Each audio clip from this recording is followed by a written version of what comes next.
My name is Alexander, and today I'm going to give a class on what is love and how to love Krishna. And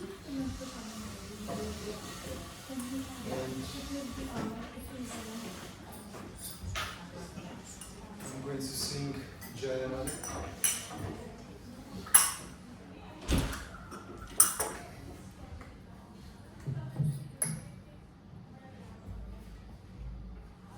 Jaya Radha Madhava Kunja Bihari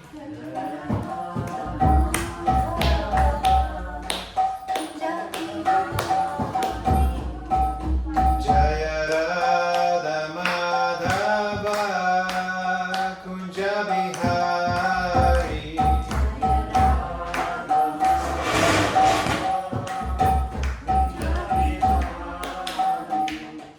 Gopi Janavallabha Girivaradari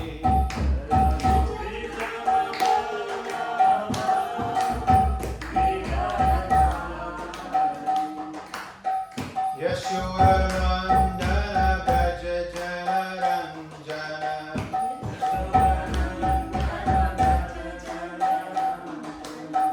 Yashodanandana Braja Janaranjana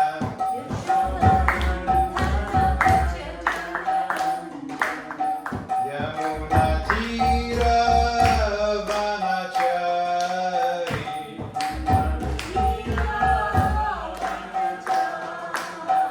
Yamuna Tira Vanachari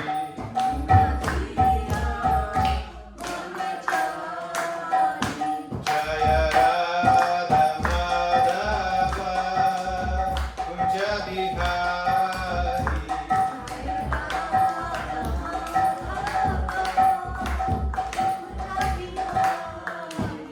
Jaya Radha Madhava Kunja Bihari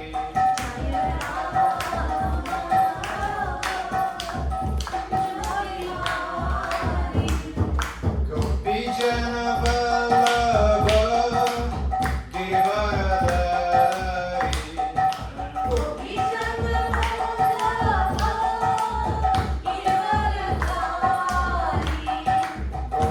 Janavallabha Girivaradari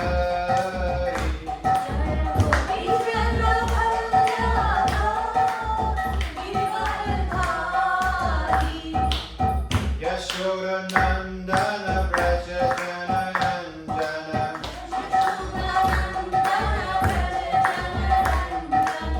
Yashodanandana Braja Janaranjana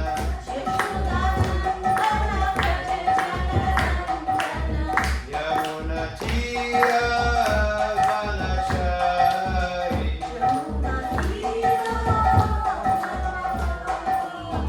Yamuna Tira Vanachari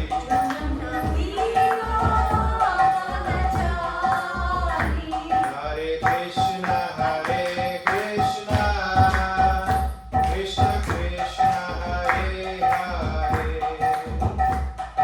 Hare Rama Rama Rama Hare Hare Hare Krishna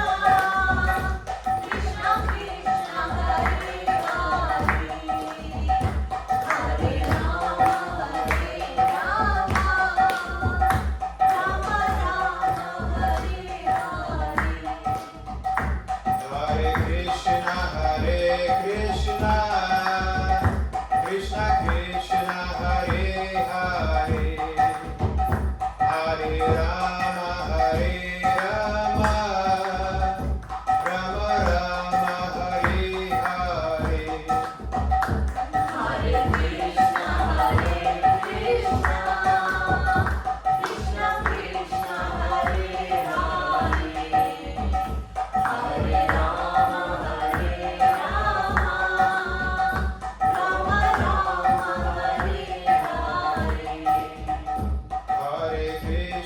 Hare Krishna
Om Namo Bhagavate Vasudevaya. Om Namo Bhagavate Vasudevaya.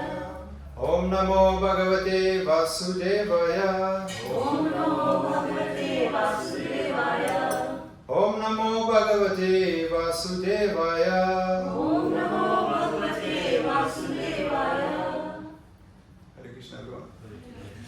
Today I'm going to share some of my experience about love, and I think love is the probably most misunderstood subject. And as we always confuse love with lust, and love is not primarily a feeling, but is rather a service, is devotional service. And feelings always follow action, not the other way around. And so, for example, there is a saying that we can act. It's easier to act yourself into feeling than feel yourself into action, which means that as we don't feel ourselves in working out, or we don't feel ourselves into service, but first we do something, we dance, we sing, and then feeling comes. But most of the time we want feelings to come first. Right? When we often say, I don't feel like doing it, or I don't feel like working out, or I don't feel like going to the temple. But feeling never comes first comes action. So it's easier to act yourself into a feeling than act yourself into an action. Because emotion is energy, emotion. Emotion is energy, emotion. Therefore, motion creates emotion. So when we engage in service, then we feel the feelings that we hanker for. And there is a beautiful analogy, probably most of you know, that when a person approached a saintly person, I think it was Buddha, and he asked, what's the difference between I like you and I love you? And he said, when you like somebody, when you like a flower, you just pluck it. But when you love a flower, you water it daily. So, yeah, and that's the difference between consumption and caring, which is genuine love. So love is expressed not only by what we give, but how we give it. And there was a nice story I heard from a Vaishnava in a seminar. One person asked a child, what do you think is love? And the child said that yesterday I received a candy, I gave it to my sister, she ate it, and I was happy. So I thought, wow, that's very interesting, because in the same way we should be with Krishna and say, yesterday I received a candy, I gave it to Krishna, he ate it, and I was happy. And that is what is pure bhakti, when we give selflessly to please the Lord. And similar example is a mother who owns a garden, and she grows flowers in there, and her daughter goes in the garden and plucks a flower and gives it to the mother. And even though the flowers belongs to the mother, she's still happy to receive it. So in the same way, Krishna, everything belongs to Krishna. But when we offer to him with love, then he is very pleased and very happy. And after all, Krishna is a person, so we need to know his preferences. He has preferences just like all of us. And I came across early in my journey when I was seeking love, because I probably studied this subject for the last 10 years, and my first examples that was like a tipping point for me when I read a quote by Picasso, when he said that the purpose of life is to find your gift, and the meaning of life is to give it away. So I thought, wow, that's a very beautiful way to live.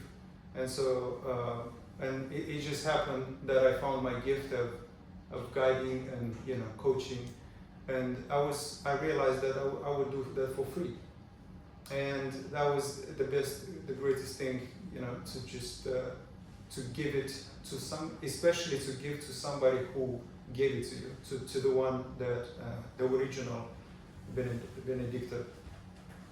And but my uncle later, I asked my uncle, what do you think is the purpose and the meaning of life? And he said something that I gradually shifted from finding my gift and giving my gift to, he said, the purpose of life is to reestablish a relationship with Krishna, and the meaning of life is in exchange of love with him. And that exchange of love happens when we offer with pure love everything to Krishna, and devotional service. And so the question is, who are you plucking and who are you watering in your life? And because when it's very easy actually to see the symptoms when you plucking someone and when you watering someone. If you have a spouse or husband, when someone is watering his wife, you can easily see the symptoms in her face. She's either smiling, her energy completely shifts, or she is sad, and therefore not just how she feels, but how she acts, how she speaks. So in a similar way with the flower, if you neglect watering every day the flower, she will bend and suffer, and ultimately she will die. And when we neglect our relationship with Krishna in a similar way, Krishna distancing himself, and therefore we don't feel his presence within our heart, because he's a person after all, and we need to pay attention.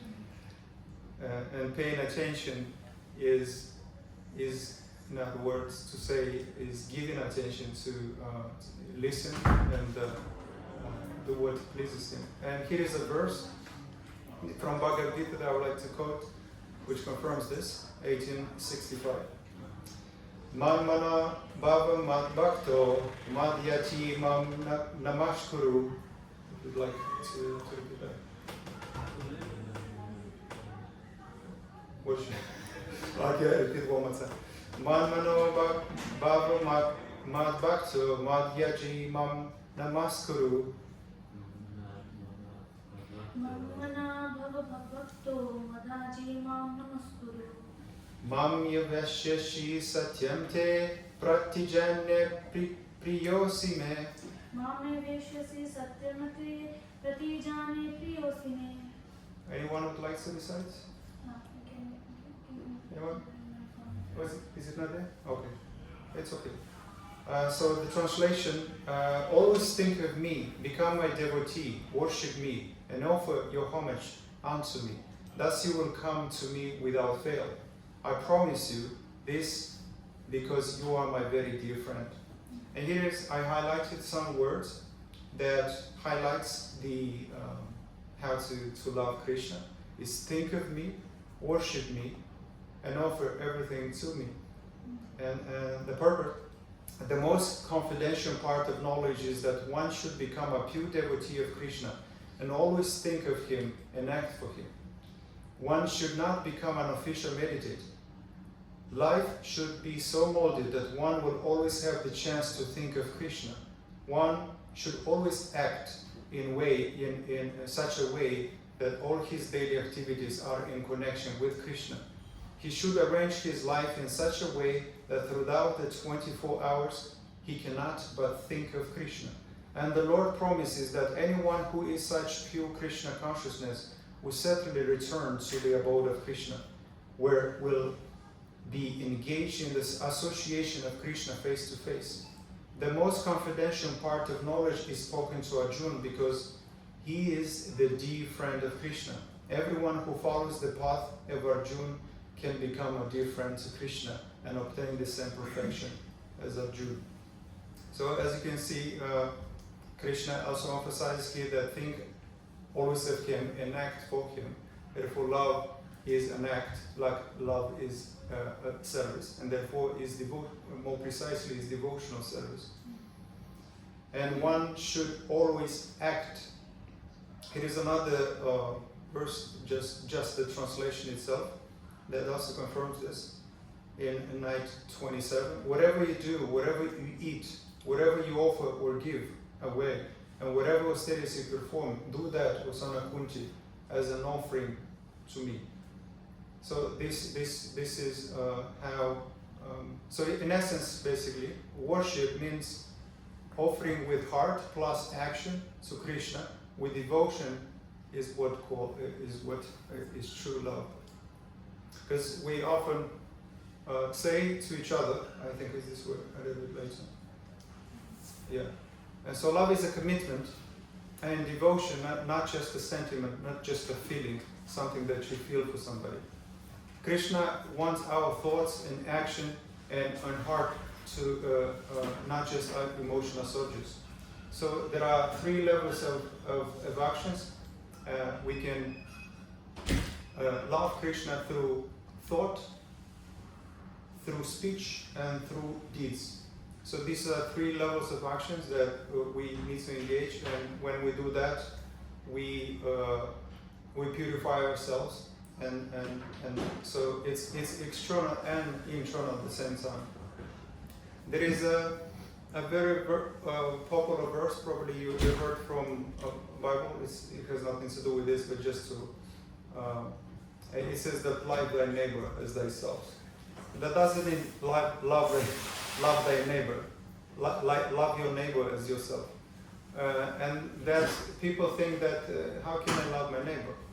If it's terrible, but it has nothing to do with feelings. You don't have to have feelings for him, because love, since love is care, is an act of service. So in that sense, you don't have to have feeling for your neighbor, but you have to do nice things to him. Care for him, think good of him, don't criticize him or judge him. And so that means love thy neighbor as themselves. And so we always say, I love you, but there is always a gap between I love you and what I do for you. And it's primarily because love is not just a feeling, love is an act of service. And to fill that gap, we have to be selfless in that sense. And so we often confuse love with lust. Love someone becomes like putting water in a leaky bucket. And loving Krishna is connecting our heart with a limited reservoir.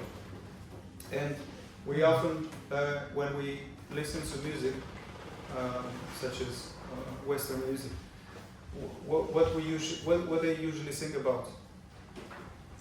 I love you, baby. I miss touching you. Or kissing you. They speak about lust. They speak about. They don't speak of true love, because love is action, is not lust, which is what we get when we indulge in those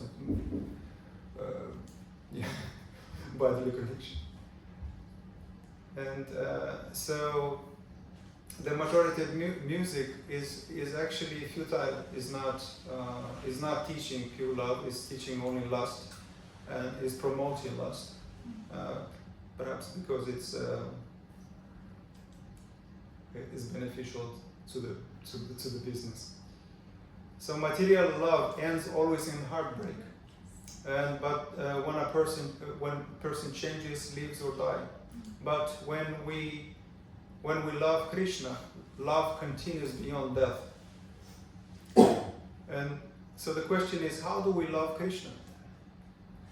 And here is, I've been several years ago. I bought a fridge, and it comes with a user manual, and I thought this product is teaching me how to care for this fridge, right? It literally tells you what to do, how to care for it, and if you don't, it won't last. It will break and it will leave you. And so I thought that's very interesting, because the same thing with Bhagavad Gita is a user manual how to love, how to care, and how to love Krishna. But for some reason we are neglectful. We sometimes think that we know how to love, or how to care for that product or for a person, and we make assumptions, and then we are bewildered why they react in this way, why they're displeased. So we can make those assumptions.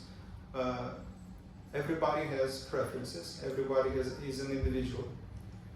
And so the most important thing is that Krishna is a person, therefore he has preferences. And the key is that we don't just make assumptions, oh, I know how to love you and I'm going to love you to the best of my ability. But rather we teach each other how to love each other.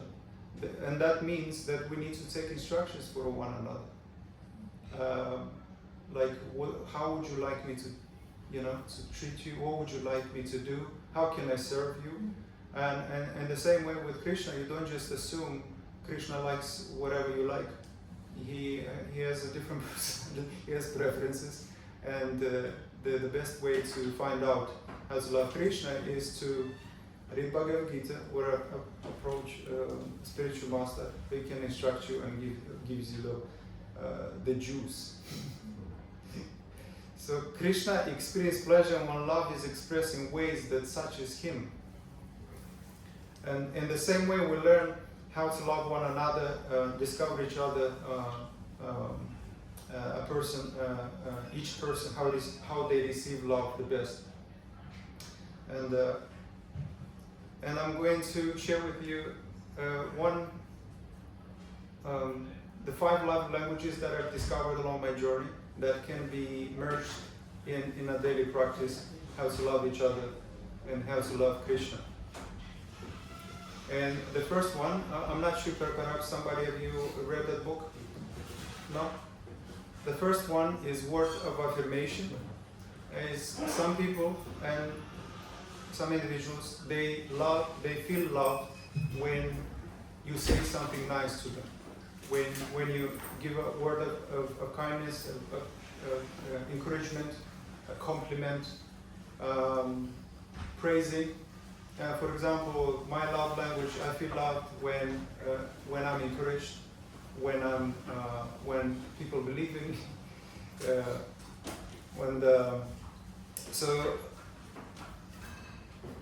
So when someone's love language is word of affirmation, and you speak a completely different language, they won't feel loved.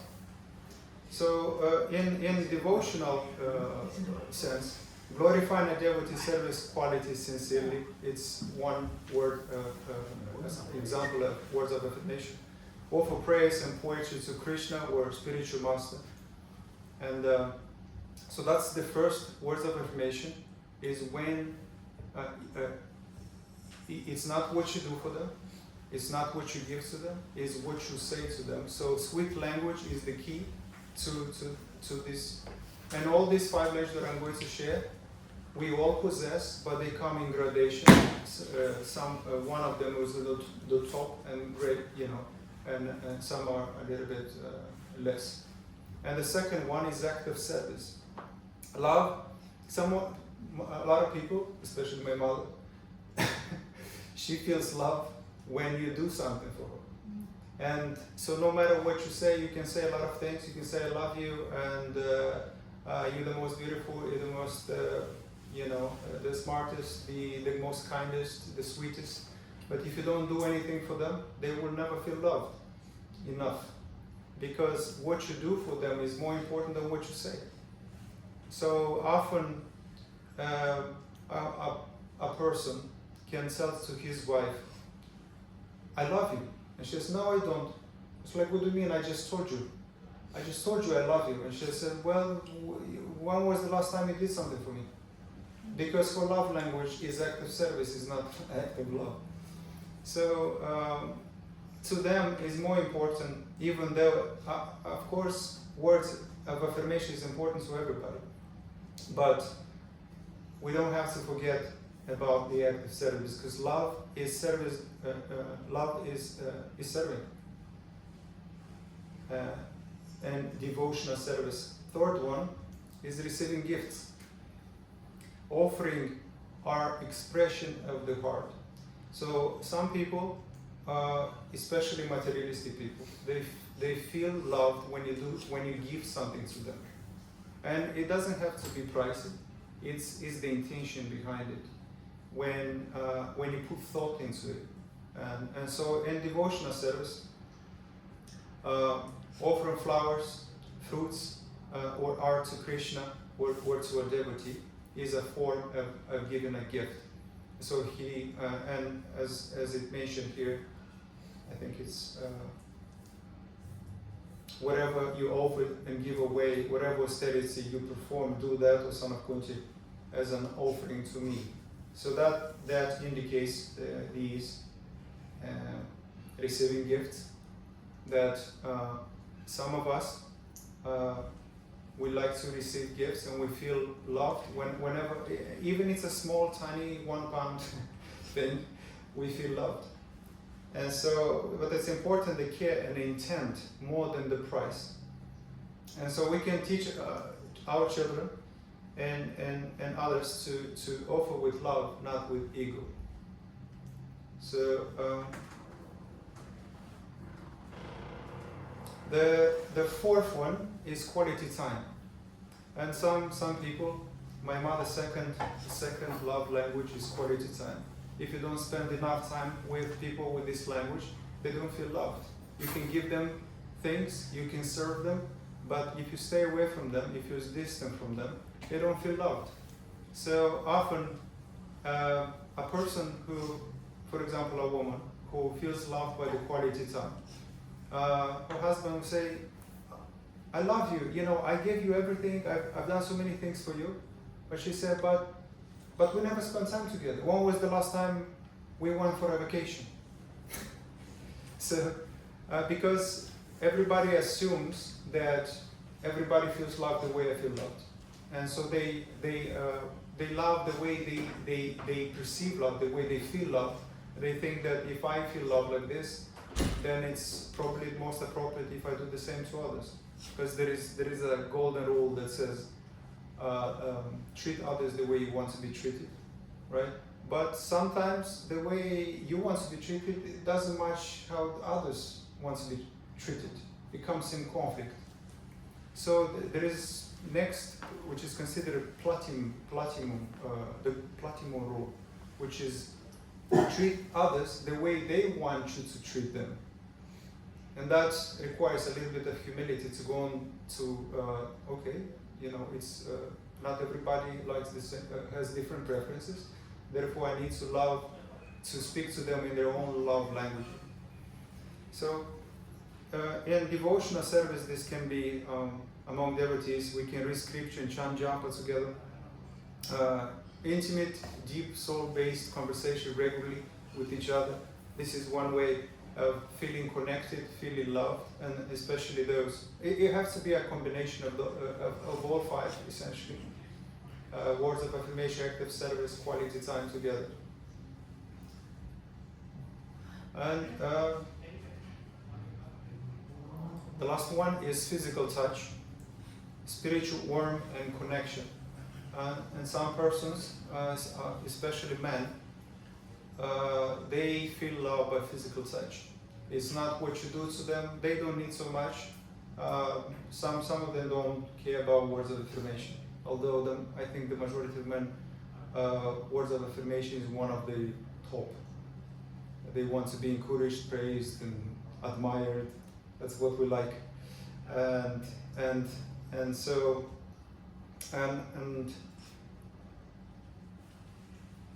my mother,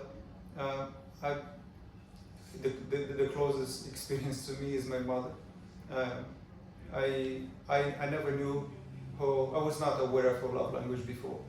And I didn't know my aunt's love language, and she was she also felt love through act of service, and I think quality time together. And I was neglectful of that. My love language is, sometimes we feel loved by act of service, but we show love through a different language. And that's where the confusion comes. I feel, in my case, I feel love by words of affirmation, and I also show love through words of affirmation. Therefore, I show love through what I say to you, to kind words, encouragement, guidance. This is my way of loving. But everyone is different. Some of us would show their love through act of service, and some who are more resourceful, they give gifts. My aunt was rich. I mean, she's rich, and she constantly spoiled me in that sense, because I was struggling with my mother, and she would give me that. And I started to feel loved because of that. She conditioned me to receive, to understand love through gift giving. And my mother was on the other side poor, and she couldn't afford that. So I never felt really, my mother love language, she would express her love language through act of service, not through words of affirmation. So I always feel confused why she speak harshly to me. But she showed love through active service and quality time together, and I was the opposite. So I wasn't inclined to serve my mother, but I was inclined to guide her, and this was one of my mistakes. And so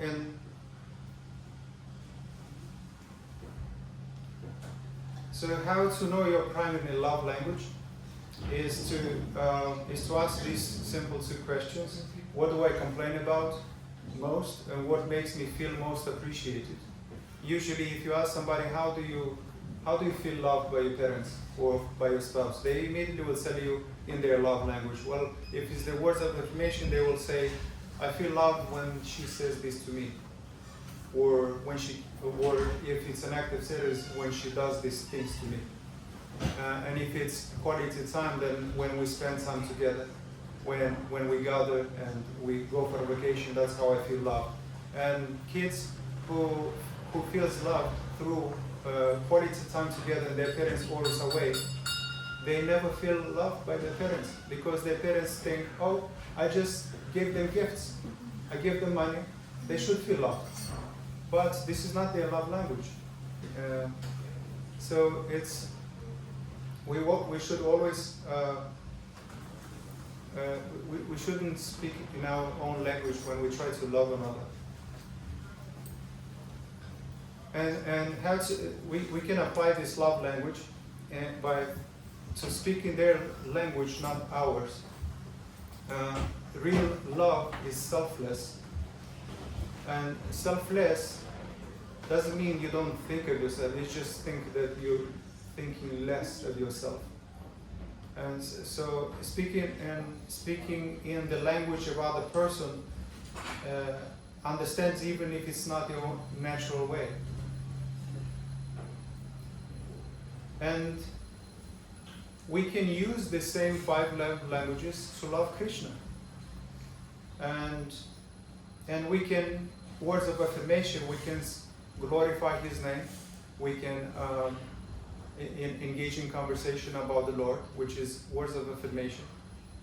And serving Him with our own hands, legs, body, and so.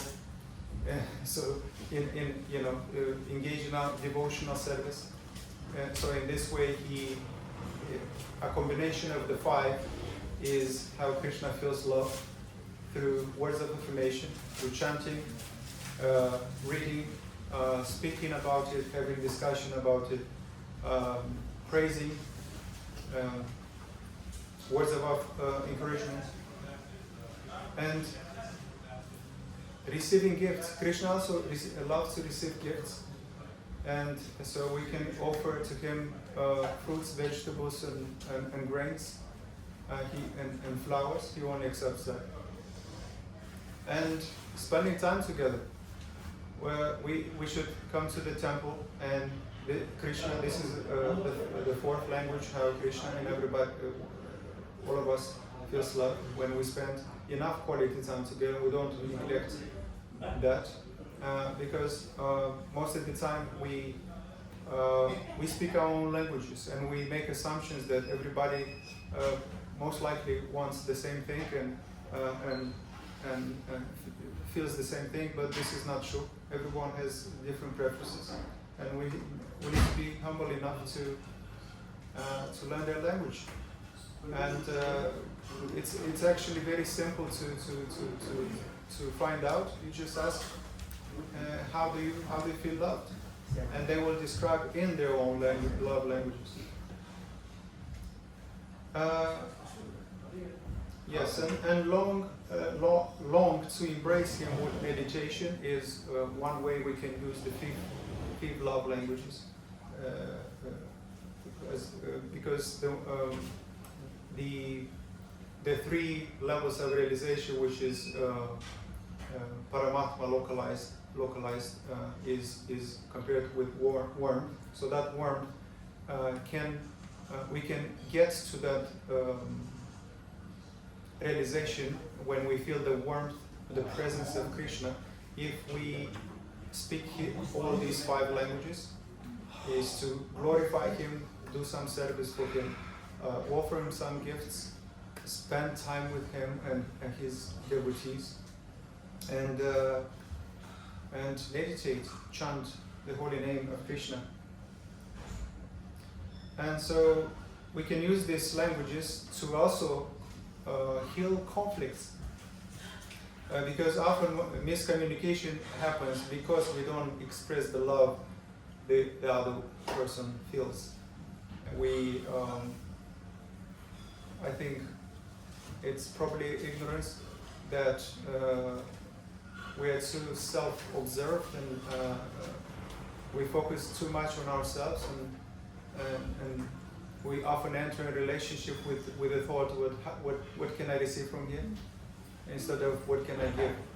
And that was my mistake in my relationship in the past, and I was quite selfish, and all I cared is lust. I think most guys. And gradually you develop high taste when you ask the right questions, because the only way we can get anything in life, happiness, joy, love, is to give it away. So that comes down to my first decision when I decided to find my gift and to give it away. And when you do that, then your life becomes meaningful. When you shift from getting to giving. And so there are three kinds of people. Some people are takers. They only take. And some people are matchers. They get, but they also want to give back, so they don't feel obliged. They don't want to feel indebted, so they give back. And the third person is those who always give and they don't expect anything in return. And God is such that Krishna, He gives and forgives, and man takes and forgets.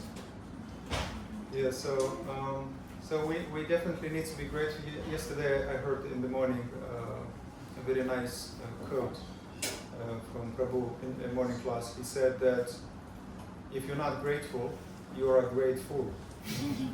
I love that. And yeah, so that was it. Hare Krishna. Thank you. Anybody has questions? I thought I wouldn't do it in time, but it was quite fast. We have about 10 minutes for Q&A, and then after that we're going to get some present.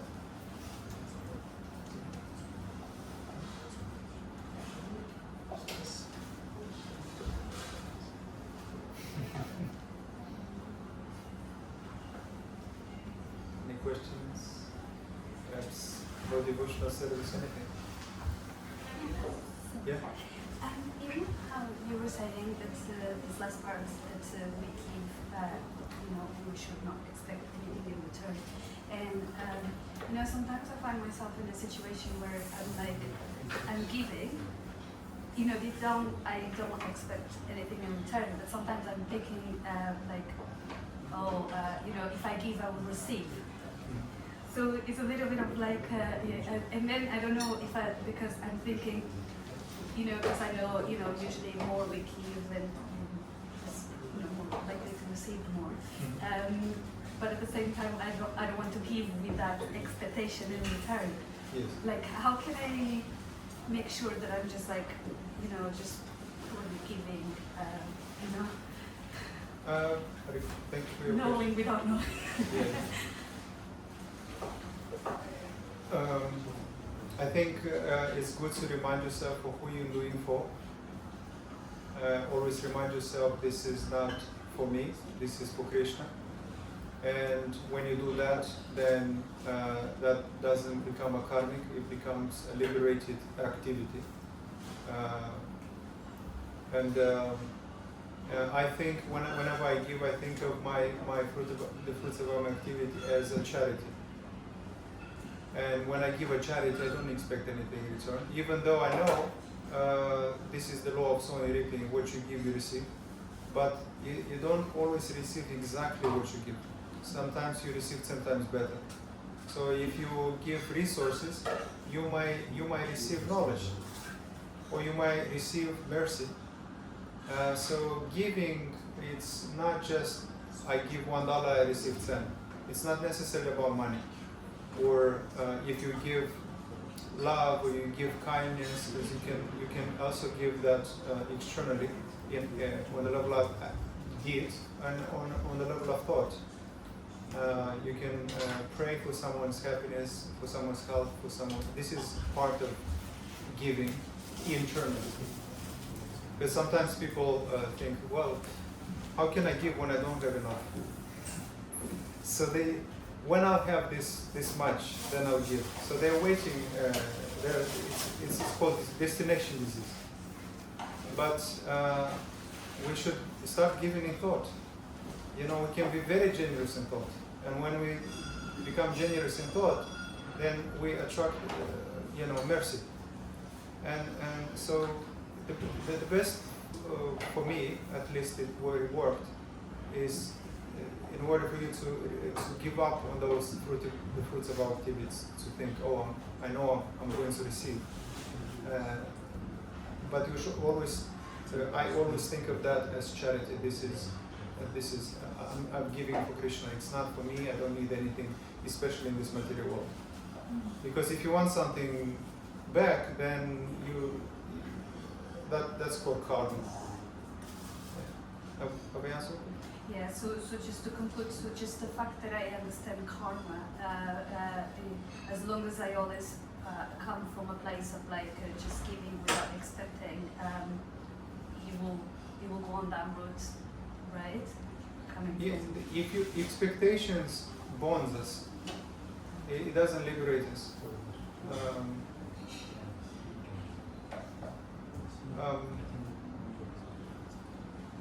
Because essentially everything belongs to Krishna. So if you want to give, why not him? Why give to a temporary being?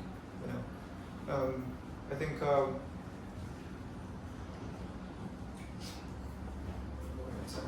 there is a story I shared last time about the 3 men who were working in construction, and a saintly person approached first one. He asked him, "What are you doing?" And he said, "Can't you see I'm carrying stones?" And he asked the second one, "What about you? What are you doing?" He said that I'm making money. And he asked the third one, "What about you? What are you doing?" He said, "I'm building a temple for Krishna." So these 3 individuals externally they do the same thing. They 3 of them carrying stones. But one thinks in the mode of ignorance, one in the mode of passion, and one in the mode of Buddha. And when you do everything for Krishna, instead of you thinking you're doing for somebody, then it becomes liberating. instead of remaining in this material world. Yeah. Any questions? They will let me know when there's something ready.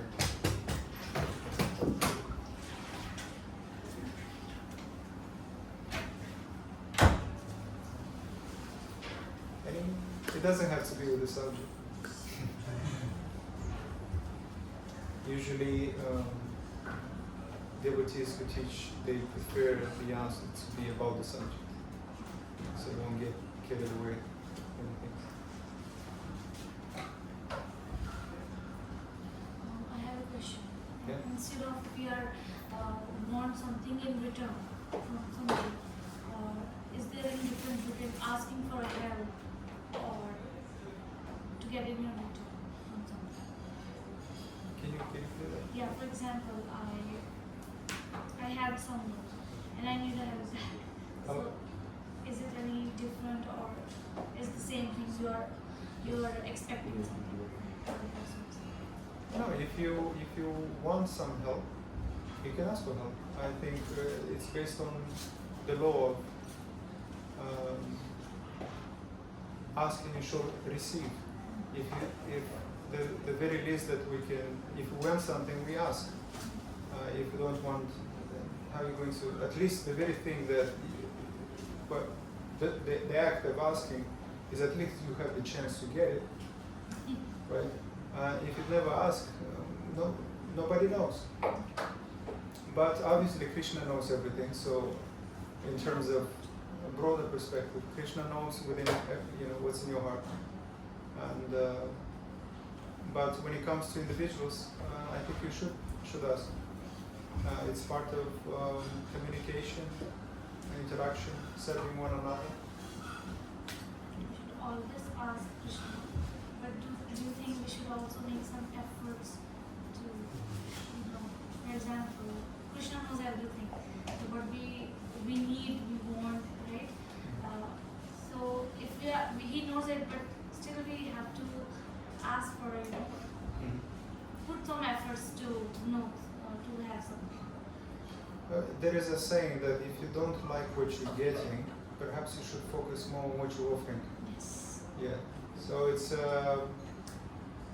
sometimes we focus more on what we're getting, and we're wondering why we're not receiving things. But the answer to that is one of the reasons we lack something in life, we're not receiving something, is because perhaps we didn't give what we want. So I started to observe people and what they have in their life, either resources, people around them, and for example, my mother, she never gave money to anybody. My aunt, on the other hand, she gave always money. So I said, wow. But my mother gave food to people, and we never struggled with food. She always had food, a bunch of food. But she never get enough money. It's like, isn't that interesting? You get what you give. And my aunt, on the other hand, she gave a lot of resources because she gave a lot of resources. And people, and this can be true with, if you want compliments, praise, whatever you want to get in life, such as words on different levels, then that's exactly what we need to give. Give love, give care, give respect, acceptance, and therefore it will come naturally, it will come automatically. You won't have to ask for it. It will just, oh wow. As soon as I've changed how I look at things, things start to change for me. Thank you. Hare Krishna. Are we ready? Hare Krishna. You guys ready? Yeah, there is. Yes, Hare Krishna.